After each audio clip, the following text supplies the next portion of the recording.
Well, good morning, dear children. How are you today? I think you will be fine there. I am Ashish sir, and welcome back to my video classes. Today, we will read three remains form of the past tense. Right? हम लोगों ने last class में past indefinite tense study कर लिया है. अब जो तीन और फॉर्म बचे, past continuous, past perfect and past perfect continuous, ये तीनों को आज हम लोग वन बाय वन करके स्टडी करेंगे. राइट? आपको ये क्लास बहुत इम्पोर्टेंट होने वाला है. राइट? अगर आप लास्ट 2 क्लास अटेंड किए हो, वीडियो को आप अच्छे तरीके से वॉच किए हो, तो आपको अब जो भी मैं टेंस का फॉर्म्स पढ़ाऊँगा उसमें कहीं पे भी कोई प्रॉब्लम नहीं होगा. राइट ना? बस अच्छे से समझना है. पास्ट मीन्स क्या? पास्ट मीन्स जो टाइम बीत गया. राइट? और कंटिन्यूअस मीन्स पास्ट में जो कंटिन्यू चल रहा था उसी को पास्ट कंटिन्यूअस बोलेंगे. Right? But before start the study I want to tell you that एक स्टूडेंट मेरे से ये पूछा था कि सर पढ़ाई में मन नहीं लगता, अब क्या करें हम? तो मैंने उसको आंसर दिया था, जैसे कुछ स्टूडेंट ऐसे होते हैं जिनको स्टडी में कम्प्लीटली मन नहीं लगता है, तो क्या करें भाई? तो अगर ऐसा आप सोच रहे हो कि पढ़ाई में मन लगेगा तो पढ़ेंगे, ये पॉसिबल नहीं है. राइट ना? आप ध्यान से सुनो. अगर ये सोच रहे हो आप कि पढ़ाई में मन लगेगा तो पढ़ेंगे, ये पॉसिबल नहीं है. मन लगेगा तो पढ़ेंगे, पॉसिबल नहीं है. आप पढ़ोगे तो मन लगेगा. राइट?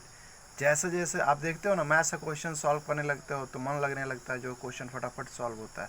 तो उसी तरह से अदर सब्जेक्ट में भी आप अच्छे से स्टडी करोगे, आपको जब समझ में आने लगेगा प्रैक्टिस करते करते, तो आपको अपने आप मन लगेगा. Right?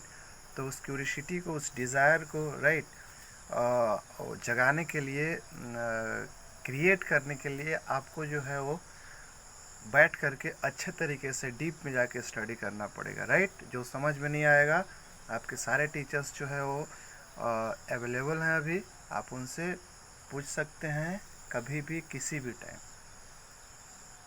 Clear? So let's begin. Observe the sentences. He was smoking a cigarette. We were helping our friends. I was doing my homework. You were having your breakfast. She was doing her hair before a mirror. They were learning their lessons by heart. It was raining cats and dogs. You can observe here only 2 helping verbs are used. Was and were. Right? यहाँ पे देखो आप, was, were, was, were, was, right? 2 helping verb सिर्फ use किए गए हैं, was और वर का यूज़ किया गया है. राइट?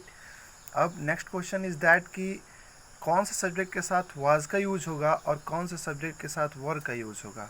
ध्यान से सुनना. क्लियर? वाज एक्चुअली जो है वो सिंगुलर सब्जेक्ट है. सिंगुलर बोले तो सिंगुलर हेल्पिंग वर्ब है. सिंगुलर बोले तो व्हाट? सिंगुलर बोले तो एक. मतलब जो सिंगल सब्जेक्ट है उसी के साथ हेल्पिंग वर्ब वाज लगेगा. वर्ब जो है प्लूरल सब्जेक्ट है, यानी कि प्लूरल के साथ लगेगा. यानी ये हो गया सिंगुलर और ये हो गया प्लूरल. अब आप बताओ, मैं बताया था स्टार्टिंग में ही टेंस स्टार्ट करने से पहले कि singular subject takes singular verb and plural subject takes plural verb. अब आप बताओ कि ही एक है या एक से अधिक है. हम बोलते हैं ना कि अरे यार वह अच्छा पढ़ता है, वह अच्छा पढ़ता है ना. पार्टिकुलर एक सिंगल पर्सन का बात कर रहा हूँ मैं. राइट? तो वहाँ पे जो ही का यूज़ हुआ सिंगुलर हो गया ना, और ही तो सिंगुलर होता ही है, सिंगुलर सब्जेक्ट. तो सिंगुलर सब्जेक्ट यानी कि सिंगुलर सब्जेक्ट एक सिंगुलर वर्ब. तो सिंगुलर वर्ब क्या है? वाज है. यानी ही के साथ क्या लगना चाहिए? वाज या वर? वाज लगना चाहिए. राइट? तो यहाँ पे हो गया आपका सब्जेक्ट. इसका क्या स्ट्रक्चर हो गया? सब्जेक्ट प्लस वाज या वर, दोनों में से कोई भी यूज़ कर सकते हो, प्लस V4 प्लस ऑब्जेक्ट। यह आपका स्ट्रक्चर हुआ पास्ट कंटिन्यूअस टेंस का affirmative structure, right. We were helping our friends, अब देखिए वी के साथ वर लगा, वी के साथ वर क्यों लगा, why, because we is a plural subject, right, clear. We क्या है, प्लूरल सब्जेक्ट है, तो वर का यूज हम इसमें कर दिए। लेकिन वाज और वर प्लस V4 का हमेशा यूज किसके साथ होता है, ये देख रहे हो ना, V4 वाज वर हमेशा इसका पास्ट कंटिन्यूअस टेंस में ही यूज किया जाता है। क्लियर है यहाँ तक। यहाँ पर देखो आई सिंगुलर है प्लूरल सिंगुलर, तो आई के साथ वाज। यू सिंगुलर है प्लूरल, आप हमेशा यू के साथ प्लूरल सब्जेक्ट का प्लूरल हेल्पिंग वर्ब का ही यूज करोगे। यू के साथ हमेशा किसका यूज करोगे आप, प्लूरल हेल्पिंग वर्ब यानी कि were. She was, they were, it was, they के साथ वर क्यों, because they is a plural subject, right. It के साथ वाज क्यों, why, because it is a singular subject, so it takes singular helping verb, right, and was is a singular helping verb, were is a plural helping verb. Clear? Any doubt? No doubt. All these sentences have verbs that shows action in the past. Each action is shown continue in the time gone by, so the verb are in past continuous tense, and this tense is form as under. देखो आप यहाँ समझो, अब subject plus, अभी मैं just लिख दिया हूँ, सब्जेक्ट प्लस वाज और word plus first person of the verb plus ING, यानी कि इसी को हम लोग क्या बोलते हैं, V4 बोलते हैं, फोर्थ फॉर्म ऑफ वर्ब ना।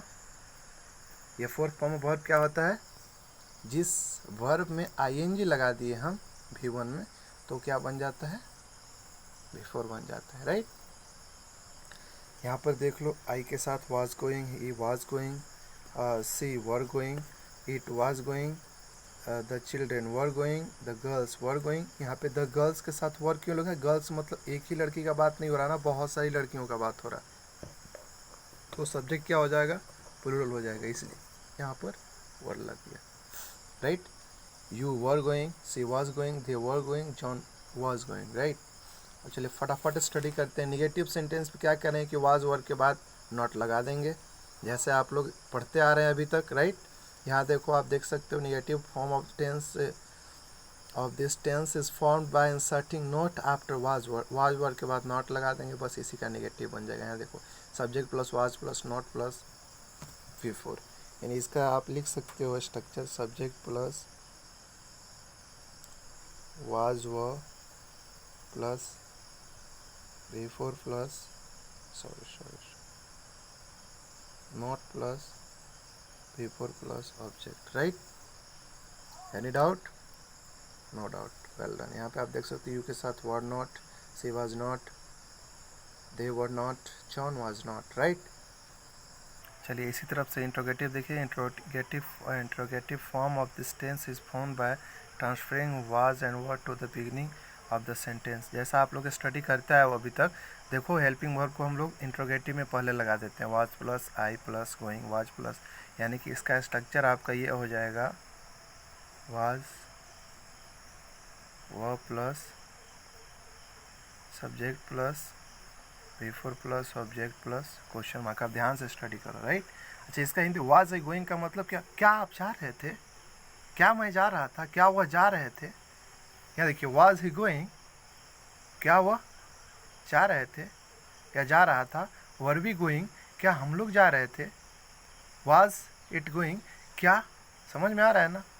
यानी कि वाज वर पहले लग गया तो क्या बन जाएगा, इंट्रोगेटिव बन गया। स्ट्रक्चर आप फटाफट नोट डाउन करते जाना है ना, बहुत इंपॉर्टेंट स्ट्रक्चर सही है टेंस का। Next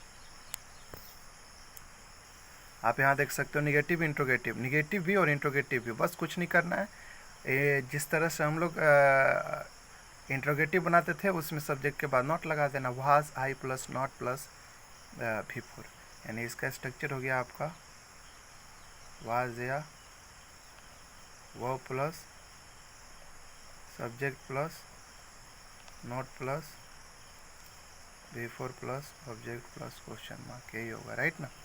was I not going clear. अब नेक्स्ट चलते हैं एक्सरसाइज में. Supply past continuous tense of the verb given in brackets for each blanks. ये देखो ब्रैकेट में जो भी दिया गया है पास्ट कंटिन्यूअस टेंस पे आपको पता है ना, फोर्थ फॉर्म वर्ब का यूज़ किया जाता है, बिफोर यूज़ किया जाता है, यानी कि V1 में ING लगा देते हैं. ये सारा जितना भी है ये सब क्या दिया हुआ है, आपका V1 दिया हुआ है. जितने भी वर्ब्स हैं ये सब V1 में है, यानी कि वर्ब के फर्स्ट फॉर्म दिए हुए हैं, और आपको पास्ट कंटिन्यूअस में यानी कि इसको फोर्थ फॉर्म में चेंज करके और हेल्पिंग वर्ब के साथ यूज़ कर देना है, राइट. जैसे हरी यहाँ पे, तो हरी के साथ क्या लगेगा, वाज लगेगा. क्यों? क्योंकि ये सिंगुलर सब्जेक्ट है, और इसका V4 रीड का क्या होगा, रीडिंग. यानी Hari was reading a book. इसको किस तरह से फिलअप करेंगे, Hari was reading a book at that time, right. उसी तरह से सी के साथ वाज लगा देंगे. सी वाज, यहाँ हैव का क्या हो जाएगा, बिफोर हैविंग हो जाएगा. हैविंग थी when I saw her, right. I blank space when you called at my house. Farmers blank space the ripe harvest. The hunter blank space had the roaring lion. The hungry wolf blank space in search of food. The audience blank space the speaker. See blank space for the young son. They blank space of their greatness. The patient was blank space senseless in bed. The gardener blank space the plants. See blank space her new dress at this time. कोई problem नहीं होगा ना, कर लोगे आप self. कोई भी problem होता है, कोई डाउट होता है, आप मेरे पर्सनल व्हाट्सएप से कनेक्टेड हो ही पूछ सकते हो. और सेकेंडरी चीज़ है कि आप जितने भी मैं वर्क देता हूँ उसको आप व्हाट्सएप भी किया करो. मैं बहुत खुश होता हूँ कि मेरे सारे स्टूडेंट जो हैं वो I am feeling very glad to know your performance and to see your performance also. Your performance is really very well and your study is going on also very well, right. बहुत अच्छा आपका study चल रहा है, आपका performance भी अच्छा है, आप मन से स्टडी कर रहे हो. मैं बहुत खुश हूँ आपसे. नेक्स्ट आपका है सेंटेंस को निगेटिव फॉर्म में चेंज करना है, right. My friend was making false excuses. तो यहाँ पे माई फ्रेंड वाज नॉट लगा देना, वाज के बाद नॉट लगा देना है, निगेटिव में चेंज हो जाएगा. And this all sentences you have to change into negative forms, right. It was not running very heavily. इसी तरह से आपको निगेटिव में सारे सेंटेंस को ये चेंज करना है, राइट. चलिए अब नेक्स्ट चलते हैं. इसमें देखिए थर्ड क्वेश्चन. इसमें आपका change the sentence to its interrogative form में चेंज करना है, राइट. जैसे a fan was hanging from the ceiling, right. इसको अगर हम इंट्रोगेटिव में चेंज करते हैं तो वाज को क्या करेंगे, पहले ले लेंगे. Was a fan hanging from the ceiling. पहले वर है तो वर, जो भी हेल्प आपका सब्जेक्ट है उसको पहले ले लाएंगे, ठीक है. अरे सॉरी, हेल्पिंग वर्ब जो भी आपको वो सब्जेक्ट से पहले लाएंगे. जैसे कि इसमें अब फैन सब्जेक्ट है, सी सुनील द, ये सारे सब्जेक्ट हैं ना, ये सारे सब्जेक्ट हैं. कुछ नहीं करना है, आपका हेल्पिंग वर्ब वाज या वर रहेगा. यानी यहाँ पे वाज है, वाज को क्या करेंगे, पहले ले लेंगे. Was a fan hanging from the ceiling. Was she attending school regularly. Was Sunil Gavaskar was scoring very fast. समझ में आ रहा है ना, क्लियर, एनी डाउट.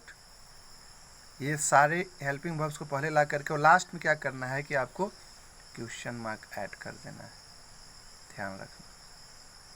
इसका मैं बता चुका हूँ स्ट्रक्चर क्या है, फिर से रिपीट करो आप उस स्ट्रक्चर को. Subject plus subject. इंट्रोगेटिव में पहले सब्जेक्ट होता है नहीं ना. इंट्रोगेटिव में क्या होगा, पहले हेल्पिंग वर्ब होगा, यानी कि was verb plus subject plus before plus object plus question mark, right. तो यहाँ पे क्या हो जाएगा, was a fan before hanging object from the ceiling question mark, right. Well done. Next, change the sentence to its negative interrogative form, right. My nephew was working in a bank. अब इसको आप interrogative plus negative में change करना है। तो कहने का मतलब ये है कि जो हमारा इंट्रोगेटिव फॉर्म होता है उसमें कुछ नहीं करते हैं, बस सब्जेक्ट के बाद नॉट का यूज़ कर देते हैं। तो इसमें क्या होगा, was my nephew not working in a bank. Clear? और लास्ट में क्वेश्चन मार्क लगा देंगे, हो गया clear. Any doubt? No doubt? Well done. कुछ और सेंटेंसेज यहाँ पे आप देख लो। You are sun bathing in grassy lawn. They were waiting for you anxiously. The dacoits were looting the passengers. Right ना? ये सारे को आपको निगेटिव और इंट्रोगेटिव निगेटिव में चेंज करना है। इंट्रोगेटिव निगेटिव का स्ट्रक्चर क्या होता है, आप रिपीट करो तो was were plus, subject plus, not plus, before plus, object plus, question mark. Okay, well done. Next, past perfect tense affirmative structures. Observe the sentences. He had sold his car. We had helped our friend. I had done my homework. You had had your breakfast. मैं आपको starting में ये बताया था कि चाहे जो भी कंटिन्यूअस टेंस हो, पास्ट का हो, प्रेजेंट का हो, फ्यूचर का हो, उसमें बिफोर का यूज़ होगा।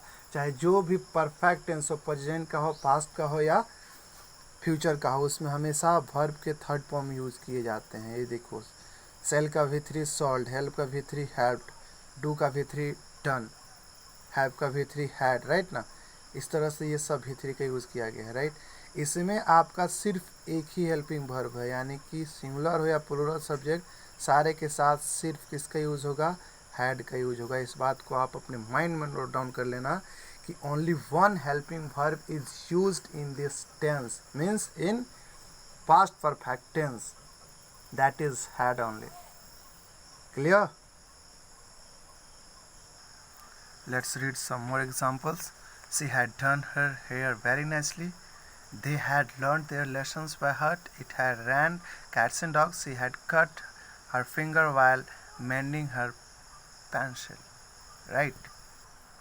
All the sentences have verbs that show actions completed or perfected in the far away past, so these verbs are in past perfect tense. Right? Past time में एकदम perfect था कि वो काम डन हो चुका था किसी टाइम में कि राइट, इसीलिए उस एक्शन को हम लोग क्या कहते हैं, पास्ट टेंस। राइट? क्योंकि वो वर्ब का यूज जो है वो पास्ट टाइम में हुआ है और वो परफेक्ट था, यानी कि श्योर था कि वो काम हो चुका है। जैसे ये देखिए, आई हैड कौन, ही हैड कौन, इट हैड कौन, सबके साथ हैड लगाए प्लस V3 लगाए। आप अफर्मेटिव स्ट्रक्चर में लिख सकते हो कि सब्जेक्ट, अफर्मेटिव स्ट्रक्चर क्या होगा, subject plus had plus V3 plus object, यही होगा। हैड के बाद हमेशा V3 लगता है, यानी कोई भी परफेक्ट हो, पास्ट हो, प्रेजेंट हो, राइट, फ्यूचर हो, सबके परफेक्ट में V3 का यूज़ होता ही है, बस हेल्पिंग वर्ब्स चेंज होते हैं। राइट ना? यहाँ देखो क्या है, subject plus had plus third form of the verb, है ना? और सारे सब्जेक्ट के साथ क्या लगा है, हैड का यूज हुआ है। यहाँ तक क्लियर है? चलिए नेक्स्ट, निगेटिव स्ट्रक्चर्स। निगेटिव में भी कुछ नहीं करना है, बस हैड के बाद यानी हेल्पिंग वर्ब के बाद नॉट। कहीं भी आप कोई भी टेंस का स्ट्रक्चर में कि निगेटिव में आप एक चीज़ को माइंड में शामिल कर लो कि निगेटिव स्ट्रक्चर्स में जो है वो हमेशा हेल्पिंग वर्ब के बाद नॉट लगाते हैं। जैसे इसमें हेल्पिंग वर्ब क्या है, हैड के बाद नॉट लगा दिए, बस इजी है। एंड निगेटिव स्ट्रक्चर्स आपके हो गए subject plus had plus not plus V3 plus object. Clear? I had not, he had not gone, it had not gone, they had not gone. इस तरह से आपके निगेटिव स्ट्रक्चर्स रहे। Right? What's the structure, negative structures of past perfect tense? You have to answer subject plus had plus not plus V3 plus object, right? And affirmative structure subject plus had plus V3 plus object only, not उसमें नहीं रहेगा। चलिए आगे चलते हैं। Interrogative structure. Interrogative form of this tense is formed by transferring had to the beginning of the sentences, that is placing it before the subject। देखिए यहाँ subject से पहले हम हेल्पिंग वर्ब का यूज़ कर दिए, ये हो गया हमारा interrogative. Had I gone, dot dot dot मतलब आप कोई भी ऑब्जेक्ट यहाँ पे मान लो आप देयर का ही यूज़ कर रहे हो, had I gone there, right. समझ में आ रहा है? यानी कि इसका स्ट्रक्चर क्या हो गया आपका, हो गया had plus subject plus V3 plus object plus question mark. Next negative plus, इसमें देखो negative and interrogative form of this tense is formed by inserting not between had and third person of the verb and then transferring had to the beginning of the sentence. यानी कुछ नहीं करना है, जब बस इसमें सब्जेक्ट के बाद नॉट लगा देना है। ये इंट्रोगेटिव स्ट्रक्चर है ना, यानी कि हैड आई है ना, इसमें आई के बाद अगर नॉट लगा दिए तो आपका निगेटिव इंट्रोगेटिव है। ये निगेटिव इंट्रोगेटिव यानी इंट्रोगेटिव भी और निगेटिव भी है। तो निगेटिव मतलब नॉट, और नॉट मीन्स कहाँ लगता है नॉट, हमेशा सब्जेक्ट के बाद और हेल्पिंग वर्ब के पहले, before the helping verb and after the subject, right. Let we see some examples. Had I not gone, had he not gone, had देखो हैड भी लगा है सब्जेक्ट प्लस, यानी इसका आपका स्ट्रक्चर हो गया subject plus had plus not plus V3 plus object plus question mark, right. This is the structure of interrogative plus negative sentences. Next अब एक्सरसाइज कर लेते हैं। Supply past perfect tense of the verb given in brackets for each blanks, right. Bracket में दिए गए हैं, आपको उसी को आप अप्लाई करके, और इसमें first sentence children blank space there breakfast at 7 AM। Have का भीतरी क्या होगा, हैड हो जाएगा, क्लियर। तो यहाँ पे children had their breakfast at 7 AM हो जाएगा। The train blank space off at 12 o'clock, यहाँ पे हो गया स्टीम का V3 यूज़ कर देना है, हैड लगा देना, सारे में हैड प्लस V3 होगा, हैड प्लस V3 होगा, right. India blank space crushing defeat on Pakistan, inflict हो जाएगा, यहाँ पे हैड प्लस इन्फ्लेक्ट का V3 लगा देना है। The shopkeeper blank space short measure use का V3 यूज्ड, यानी shopkeeper had used short measure, right. The Rajputs blank space a glorious victory win का V3 वॉन, राइट। यहाँ पर हैड प्लस V3 लग जाएगा। Ladies blank space several wedding songs sing का V3 और had, right. सब में इसी तरह से सारे क्वेश्चन को आपको सॉल्व करना है, राइट। समझ में आ गया? वर्क कर लोगे आप, वर्क करके और मेरे पर्सनल व्हाट्सएप पे सेंड करना है। अपने कॉपी में पहले क्वेश्चन को नोट डाउन करोगे, उसके बाद उसको सॉल्व करोगे, फिर मेरे पर्सनल व्हाट्सएप नंबर पे सेंड करोगे आप, राइट। और कोई भी डाउट होता है without any hesitation, right, you can consult me, clear, well done.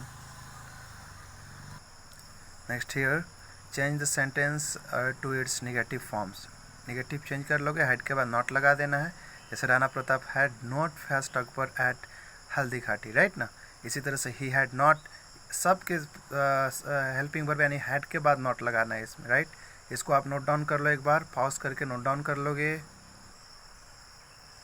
The farmer had taken pity on the snack and Jahangir had done justice to the washerwoman.